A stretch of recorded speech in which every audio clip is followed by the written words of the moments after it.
தொகுப்பை 10 மணிக்கு கேட்கலாம். புயல்ல திருவண்ணாமலையில் செய்தி இணைய பக்கம் மலையெல்லாம் மண்ணெல்லாம் சரிஞ்சிருச்சு போட்டு நிறைய பேர் இறந்துட்டாங்க. 7 பேர். சிங்கப்பூருக்கு சொந்தமான நியூஸ் எதுவும் பார்க்கவே இல்லை.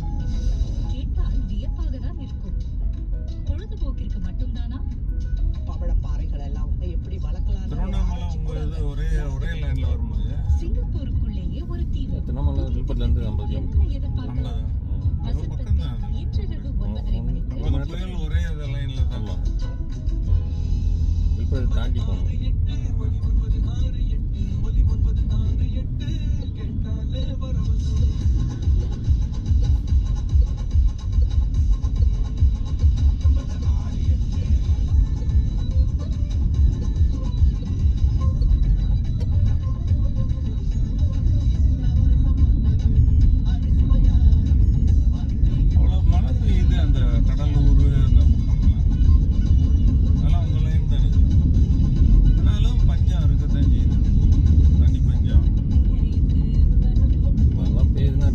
தேக்கி வைக்கிறதுக்கு இடம், அது வந்து வடிகாலில் கடலில் கலக்கிற இடம்.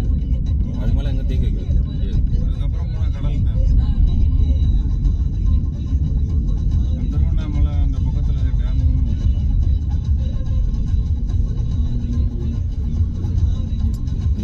இவ்வளோ பாதிப்பு வந்து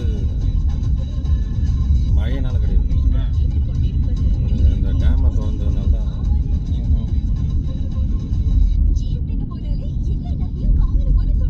இப்போ இந்த மலைக்கு முன்னாடி பெருசாக ஒன்றும் மழை பெய்யல. அதுக்கு முன்னாடி ஒரு தடவை ஒரு நல்ல மழை இருந்தது. ஓகேங்களா? அதுக்கு முன்னாடி அந்த அளவுக்கு மழை கிடையாது அந்த ஏரியாவில். அந்த டெல்டா பகுதியில் ஒன்றும் அந்த அளவுக்கு மழை கிடையாது. அப்போ தண்ணியை வந்து விவசாயத்துக்கு பயன்படுத்தாமல் வேற ஏதாவது ஃபேக்டரிகளுக்கு பயன்படுத்துகிறேன்னு நினைக்கிறேன்.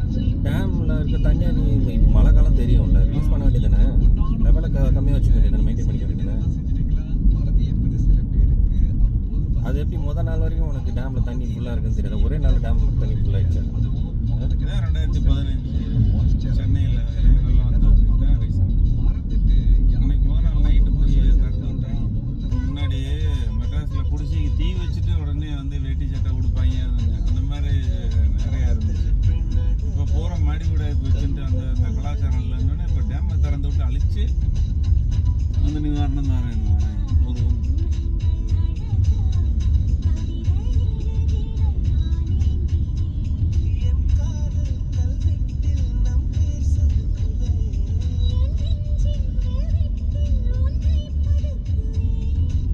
மெட்ராஸு கூப்பிட்டு வீட்டில் வச்சு ஒரு 10 பேர் மீட்டிங் போட்டு நிவாரண நிதி கொடுத்தாரான்.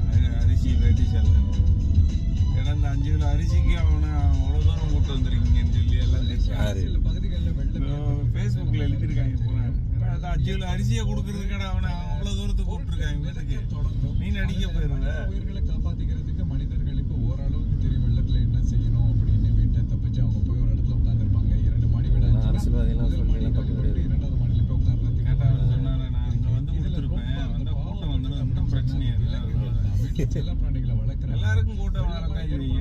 அந்த செல்ல பிராணிக்கு என்ன ஆச்சோ களத்தில் இறங்கி நின்னா வந்து அரசியல்வாதி அல்லது தெரு பூனைகள் நாய்கள் அதே மாதிரி இதே மாதிரி ஒரு இன்சிடென்ட் வந்த அப்புறம் அரசியல்வாதி திட்டுறது, அதுக்கப்புறம் தெருவில் இருந்தாலும் காசு வாங்கிட்டு கம்மி இருக்கிறது. நம்ம சாப்பாடு உண்டு சில வேலைகள் இல்லை. ஆனால் இந்த பையன் என்ன பண்ணியிருக்கிறாரு, வெள்ளத்தில் இதுக்கப்புறம் இதை அவாய்ட் பண்ணுறதுக்கு என்ன முயற்சி, என்ன பண்ணணும்? அது சரியில்லாம் பண்றது. திரும்ப இதே மாதிரி தான் பண்ணுவாங்க. பூனைகளை காப்பாற்றுறாரு போய். நீங்க பாத்தீங்கன்னா நாய்களுக்கு ஓரளவுக்கு ஸ்விமிங் தெரியும். அதாவது வந்து எத்தனை லட்சம் இன்ஜினியர்ஸ் வராங்க ஒரு வருஷம் வெளியில் இருந்துச்சு. தன்னை காப்பாற்றிக்கொள்ளும். ஒன்றும் இல்லை, சும்மா ஒரு ப்ரொபோசல் கேட்டால் கூட சின்னதா இருக்கிறது. பொதுவான அறிக்கை யாராவது நல்ல ப்ரொபோசல் கொடுங்க அப்படின்னு முன்னாடி கேட்டாங்க. காவிரி இதெல்லாம் இணைப்பு கொடுத்துறது எத்தனையோ பேர் கொடுத்தாங்க. போயிடும். ஆனா எதுவுமே செயல்படுத்தாங்க. நம்ம கிட்ட கேட்டால் கூட நம்ம ஏதோ கொடுப்போம். எங்க ஊர்ல அந்த 58 கால்வான்னு சொல்லி ஒண்ணு பேச்சு வாக்குல ஒரு ரவுடி தான் இருந்தாலும் ஒரு சின்ன சிம்பிளா போட்டு போயிட்டாரு. வைகையும் குண்டாரு இணைக்கிறதுக்கு இதெல்லாம் ஒரு வாக்கியாப்பா நினைச்சுக்கலாம் ஃபியூச்சர்ல அப்படின்னு ஒரு சிம்பிள் சொல்லிட்டு போறேன். இந்த உயிர்களை உண்மையா பொய்யா சொல்றாரு. மதிக்கத்தக்கது பாராட்டத்தக்கதுன்னு மக்கள்லாம் சொல்லியிருக்கிறாங்க. காலத்தில் விவசாயம் நல்லா இருந்தது. அந்த வாக்கிய வரப்பெல்லாம் நல்லா சரி பண்ணி விவசாயத்துக்கு தேவையான தண்ணிலாம் அதில் நல்லா போயிட்டு இருந்தது. இப்போ ஒன்றுமே இல்லையா, எல்லாம் மூடி கிடக்குது வாய்க்கெல்லாம். தண்ணி எங்கே போகும்? தண்ணி அவாடு தலைதான் ஓடி போகுங்க. மழை பெஞ்சு அதெல்லாம் வரப்பு இருந்தால் கூட கொஞ்சம் தேங்காய் வரப்பு பிச்சுக்கிட்டு போகும்னு சொல்லலாம். எங்கள் தோட்டத்தில் வரப்பு பிச்சுருக்கு. மழை பெஞ்சு மலையிலிருந்து தண்ணி இறங்கி வந்து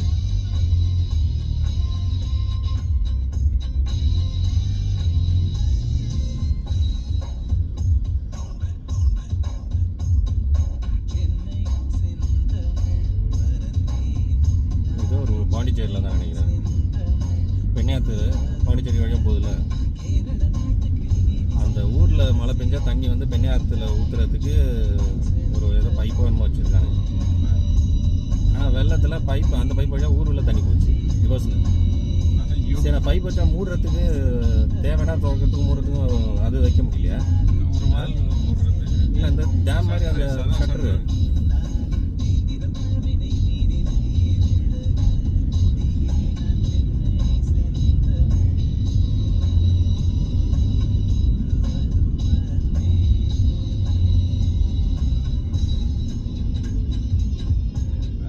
ரோடு போட்டு அடுத்த 1 மாதத்துக்குள்ளே ரோடை பிச்சுறாங்க. எவனாவது ஒருத்தன் அல்லது ஏதோ ஒன்று நடக்குது.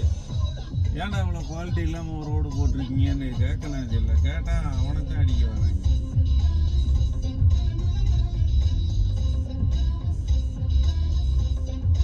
இங்கே எப்படி சிங்கப்பூரில் எப்படி கேள்வி ஒரு இத்தனை வருஷம் கேரண்டி நீ தான்.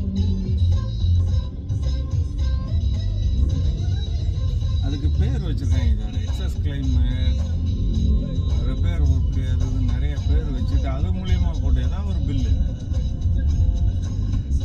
போட்டுக்கிட்டே இருக்காங்க. பில்லு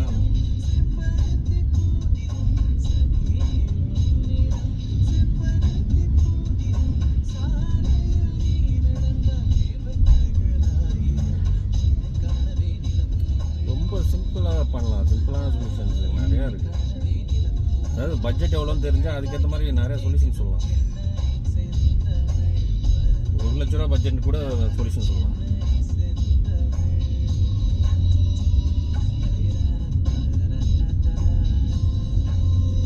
இந்த ஹைவே போடுறாங்களே, நேஷ்னல் ஹைவேஸ், அந்த ஹைவே போடும்போது பக்கத்தில் ஒரு கேனல் மாதிரி, ஒரு வாக்கியா மாதிரி ஒரு ப்ரொவிஷன் கொடுத்துட்டா எல்லா ஊரும் லிங்க் பண்ணுற மாதிரி ஆகிடும்ல.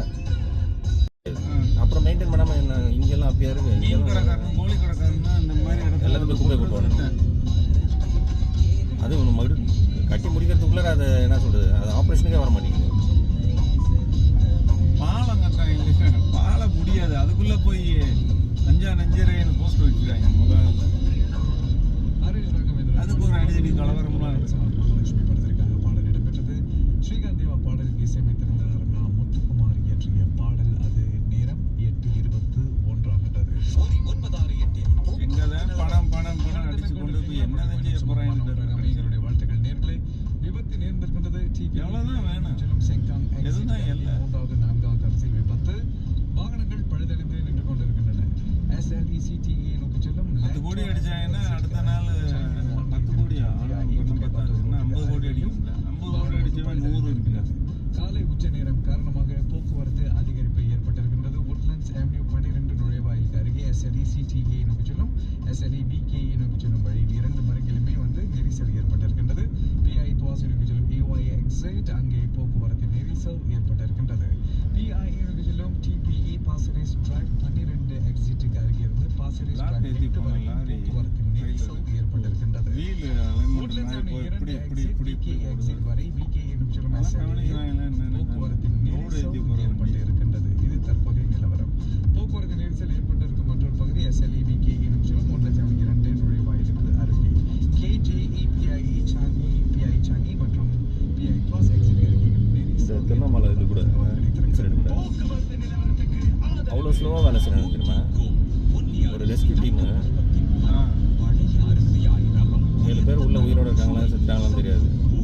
அது எவ்வளோ ஃபாஸ்ட்டாக ஒர்க் பண்ணணும். வழக்கறிஞர் சுசீலா கணேசன் ரொம்ப அது ஸ்லோ. கொஞ்சம் இதாக இருந்தால் கூட சரி, கூட ஷார்ட்டாக 2 பேர் அப்போ தான் அது என்ன அனுதாபம். அட்வான்ஸ் கேர் பிளானிங், அதாவது இல்லை அங்கே மேபி வந்து என்ன சொல்கிறது ஜேசிபி போக முடியாது, அந்த மாதிரி ஒரு சூழ்நிலை கூட இருக்கலாம்.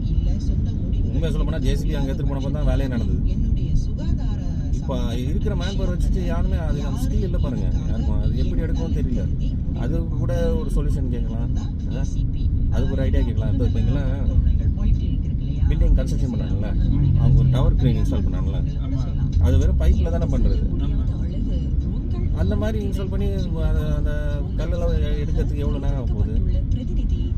அதை போய் அது 35 டன்னு வெயிட்டு, 40 டன் வெயிட்டுன்றாங்க. அது எப்படி அளந்து பார்த்தாங்க? நீங்கள் பார்த்துறீங்களா? இந்த பில்டிங் மேலே இன்ஸ்டால் பண்ணுவாங்க டவர் கிரேன், அந்த சிமெண்ட் மூட்டை, அதில் வந்து ஜேசிபியே தூக்குவானுங்க. அந்த எக்ஸ்கவேட்டர்லாம் இருக்குல்ல, அதே தூக்குற அளவுக்கு அதுக்கு ஸ்ட்ரென்த் இருக்குது.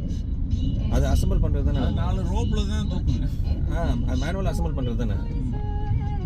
அந்த மாதிரி காம்ப்ளிகேட்டடான இடத்துல போயிட்டு இது மாதிரி அசம்பிள் மேனுவல், அதுக்கப்புறமேலுக்கு அதுவே தன்னை தூக்கிக்கிறேன் ஹைட்டை கூட்டிக்கிட்டே போகிறதெல்லாம் வச்சுக்குவாங்க. கடைசியில் போய் ஜேசிபி போய் தான் அந்த பாடி எடுக்க முடியுது.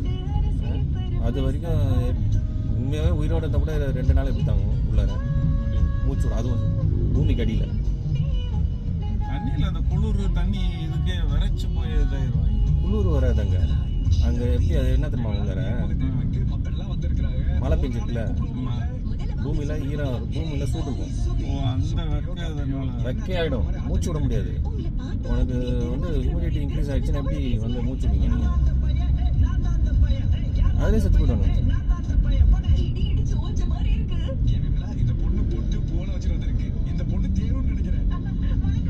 அவ்வளோ மாய்ஸ்சர் கண்டென்ட் இருக்கும் அந்த இடத்துல. அங்கே ஏதாவது ஸ்பேஸ் இருந்துச்சுன்னு வச்சுக்கோங்களேன், அந்த மாய்ஸ்சர் அவ்வளோ டெவலப் ஆகும். அந்த பூமியில் இருக்க ஈரப்பதெல்லாம் அப்படியே வேப்பர் ஆகும். இந்த காலத்து பிள்ளைங்களுக்கு இப்படி நிறைய திறமை இருக்கு. உங்களுக்கு 18 இருந்து 30 வயசா? நம்ம ஒலியில பகுதி நேரமா வேலை செய்யணும்னு நினைக்கிறீங்களா? நல்ல தமிழ் பேசுவீங்களா? ஒலியின் அந்த ஒரு பரபரப்பு பார்க்கணும். ஆசையா? ஒரு படிப்பாளர் ஆகணும் அப்படின்னு அந்த புதுக்கோட்டையில் ஒருத்தன் தீபாவளி அன்னைக்கு ஒரு சின்ன பையன் எவ்வளோ வந்து பாருங்க போரில் அதுவும் அவனை எடுக்கவே இல்லை. கடைசியில் ஒரு பொண்ணையை தூக்கிட்டு அவனை உள்ள போட்டான்றாங்க.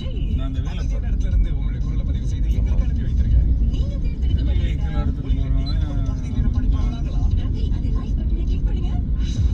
நல்லா முடியுது வந்துச்சு.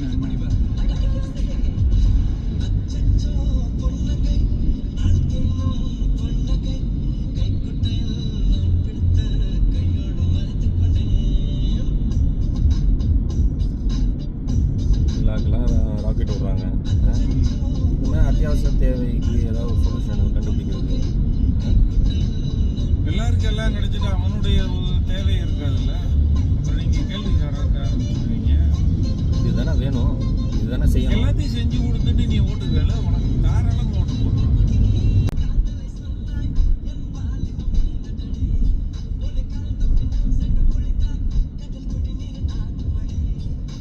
புதுசாக யாராவது அரசியலுக்கு வந்தால் அவங்க ஒரு அந்த என்ன சொல்ல அரசியல் வல்லுநர்கள் சொல்லுவாங்க, இவனுக்கு அரசியலை பற்றி என்ன தெரியும், எத்தனை வருஷமாக அரசியல் இருக்கா, அவனுக்கு அப்புறம் உள்ள விட்டா தானே அவனுக்கு தெரியும். இல்லை என்ன தெரிஞ்சுக்கணும் முதல்ல. நீ சரி இருந்தாலும் என்ன செஞ்சிருக்க? இல்லை இப்போ அரசியல் வார்த்தைக்கு நான் என்ன தெரிஞ்சுக்கணும்?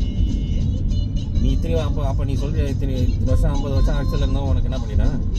இது வரைக்கும் ஆட்சியில் இருக்கவன் என்ன பண்ணிட்டான்? 50 வருஷத்தில் ஆட்சி பண்ணவெல்லாம் என்ன பண்ணிட்டான்? அப்போ புதுசாக வர மட்டும் என்ன தெரியணும்னு எதிர்பார்க்குறேன். கண்டிப்பாக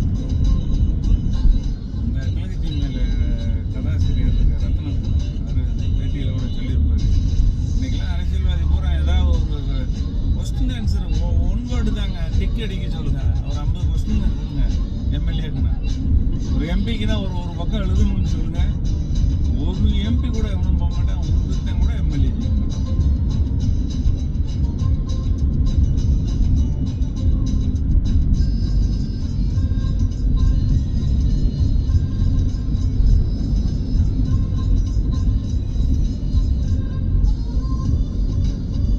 விஷயம் தெரியாதவங்களும் ஓட்டை போட்டு ஆட்சியில் உட்கார வைக்கிறது. ஆனால் புதுசாக வரவனுக்கு வந்து அரசியல் தெரிஞ்சிருக்குன்னு பேசுறது.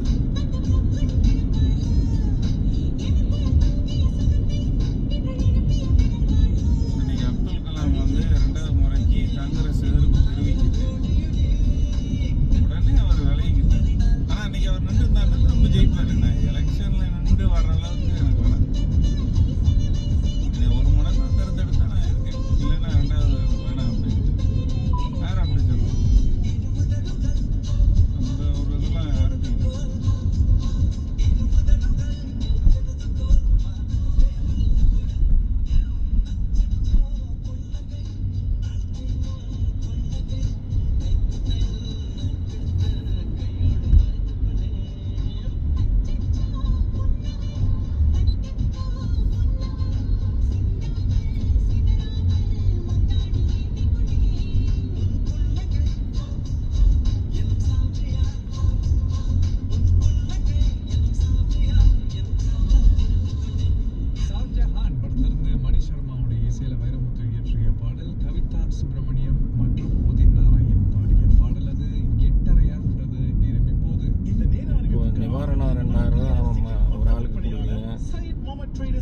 செத்தா ஆடு செத்தா எல்லாம் காசு கொடுக்குறீங்க.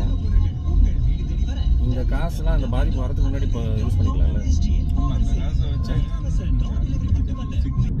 எந்த ஆர்டராக இருந்தாலும் அந்த அம்மா சொன்னதாங்க செய்யணும். தண்ணி திறக்கணும்னாலும் இருக்கணும், டேம் மூடணும்னாலும் அந்த அம்மா தான். இல்லை தண்ணி என்ன அவ்வளோ ஃபாஸ்ட்டாக நிரம்புதா? அந்த அளவுக்கு சரி. அந்த பக்கம் இங்கே தான் புயல் சின்னம், அந்த பக்கம் ஒன்றுமே இல்லையே. டேமுக்கு அந்த பக்கம் வந்து புயல் சின்னம் எதுவுமே கிடையாது, மழை பெய்யல. இந்த பக்கம் தான் உங்களுக்கு புயல் சின்னம் உருவாகி பூவாயிட்டு இருக்கு. அப்போ எப்படி டேம் எப்படி ஃபுல்லாகும்? நீ டேம் வந்து என்ன விவசாயத்துக்கு யூஸ் பண்ணவே இல்லை, அது அப்படியே கிடக்குது அது தண்ணி உள்ளார. அதிகாரிகள் கொஞ்சமாவது ஒரு படிச்சு ப்ளஸ் அனுபவத்தில் புரிஞ்சு வரணும். காசை கொடுத்து வந்துட்டாங்க. இது எல்லாம் எப்படி தெரியுதுன்னா நம்ம தான் சொல்லுது, நிவாரண நிதி அதிகமாக வாங்குறதுக்காக பண்ண மாதிரி இருக்கு. டேம் திறக்கிறது, ஒவ்வொரு தடவையும் திறக்கிறது மூடுறது இதெல்லாம் அரசியல்வாதி வேலையா? அது அதிகாரிகளுடைய வேலை. நம்ம பார்த்துக்கணும் விவசாயத்துக்கு எல்லாம். இவங்க சொன்னா தான் திறக்கணும்னு சொல்லி அது புதுசாக ஒரு கலாச்சாரம். அது எப்படி நல்லா மழை பெஞ்சிட்டு இருக்கப்போ டேமை திறந்து, அந்த டேமை திறக்கிற வரைக்கும் தண்ணி மாட்ட மழை ஒன்றும் அந்த அளவுக்கு பெரிய மழை கிடையாது, பெஞ்சிக்கிட்டே இருக்கு அவ்வளோதானே தவிர அந்த அளவுக்கு பெரிய மழை கிடையாது. தண்ணி மட்டும் போயிட்டு தான் இருந்தது. ஒன்ஸ் திறந்த அப்புறம் தான் லெவல் ஏறிச்சு. அதுவும் எப்படி ஒரு 4 மணி நேரத்துக்குள்ள முடிவு பண்ணணுமா? அவ்வளோ அவசரமா? அப்புறம் மழையை மட்டும் 2 மாதத்துக்கு முன்னாடியே கணிக்கணும், 3 மாதத்துக்கு முன்னாடியே கணிக்கணும்ன்றீங்க. இல்லை அதான் கேட்குறேன், 4 மணி நேரத்தில் டேம் ரொம்பிடுமா? நீ ஒரு 50% மெயின்டைன் பண்ண வச்சுக்கோங்களா? 4 மணி நேரத்தில் அடுத்த முழு கொள்ளளவு ரீச் ஆகிடுமா? அந்த பக்கம் எங்கே இருந்து வருது தண்ணி? நீங்கள் மேப்பில் நீங்கள் பார்த்தாவே க்ளவுட்ஸ்லாம் இந்த பக்கம் தானே இருக்குது, பே ஆஃப் பெங்காலில் தான் இருக்குது, தவிர அந்த பக்கம் எங்கே இருக்குது? அப்போ எப்படி டேம் ரொம்ப? இதெல்லாம் வேறு ஏதோ. எங்களுக்கு வைகை டேம் இருக்குன்னா, வைகை டேமுக்கு நேரம் மழை பெஞ்சாலும் வைகை டேம் நிறையா இருக்குது. மூல வைகைன்னு அங்கே இருக்கு, வருஷநாடு மழை அங்கே இங்கன்னு இருக்குது. அங்கேருந்து மழை பெஞ்சாதான் தண்ணி வரும் மொத்தமாக. வைகை டேமில் பெஞ்சிச்சுன்னா நிறையவே நிறையாது. எப்படி இருக்குன்னா அந்த தேவர் மகன் படத்தில் ஏரியை உடச்சிடுவாங்களே, அப்படித்தான் இப்போ எல்லா ஊர்லேயும் நடக்குது. அந்த மாதிரி தான் இருக்குது. நடந்தது எல்லாம்.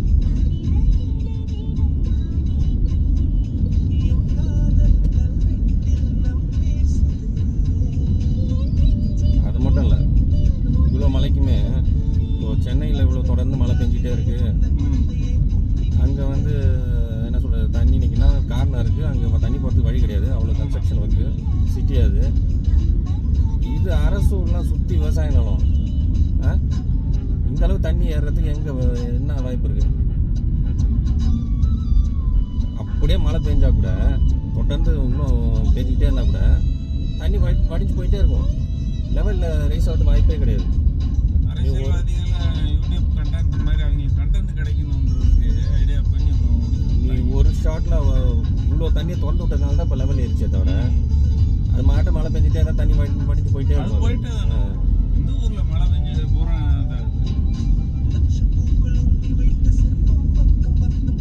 வேறு ஏதோ காரணம் இல்லை. சும்மா வாக்கியா வரப்போ பெய்யத்துக்கிட்டு போகும் மழை பெஞ்சா இறக்கத்துக்கு. இப்படியெல்லாம் உயிர் பலியோ ஏதோ 2 ஓட்டு கூட விழுங்க, மந்தி செவரு வச்ச கூட விழுங்க, இப்படித்தான் பார்த்து. அங்கெல்லாம் தண்ணி வந்து க்ளாக் ஆகிறதுக்குன்னா வழியே கிடையாது. அரசுலாம் ஃபுல்லாக விவசாய நிலம் தான். அப்போ அதோட கணக்கு அடிச்சு போய்க்கிட்டு இருக்கு தண்ணி. அதில் அந்த ஏரி எவ்வளோ எத்தனை ஏரி இருக்குங்க.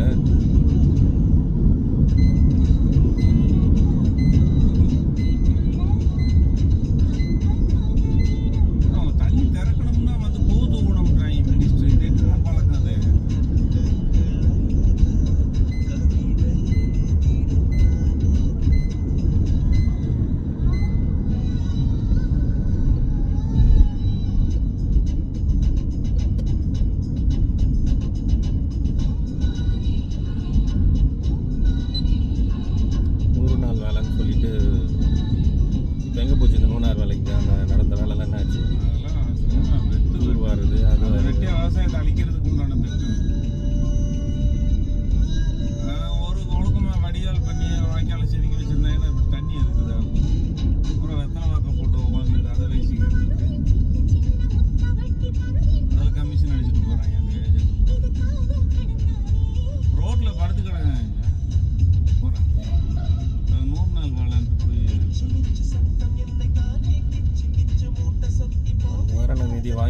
சரியாக போச்சு. அடுத்த வாட்டி மழை பெய்யும்போது இதே திருப்பி நீ வரானுங்க இது